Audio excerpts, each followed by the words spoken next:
গোলাপের কাঁটা, কবি অসীম সাহা। কাঁটার আড়ালে ক্ষতবিক্ষত একটি বর্ণিল প্রজাপতি একা একা উড়ে উড়ে গাছের পাতার উপরে গিয়ে বসল। ডানা দুটো নড়তে লাগলো, তার মনে হলো তার হৃদয়ের ভিতর ভয়ের সলতেগুলো মৃদু বাতাসে তিরতির করে কাঁপছে। এখন এই বাগানে প্রজাপতির জন্যেও কোনো নিরাপদ আশ্রয় নেই।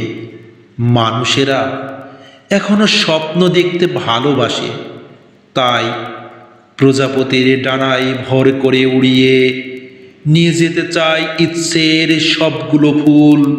অথচ প্রজাপতি উড়তে পারে না, তার ডানা আটকে যায় শূন্যতার তীক্ষ্ণ কালো থাবায়।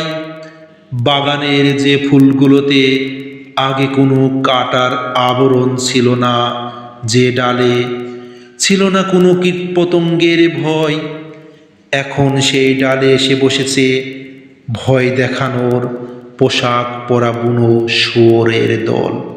তাদের উন্মাদ চিৎকারে ভেঙে চৌচির হয়ে যাচ্ছে চরাচর অরণ্য প্রকৃতি। যেন আদিম আলখেল্লা গায়ে পৃথিবীতে নেমে এসেছে ঘন অন্ধকার।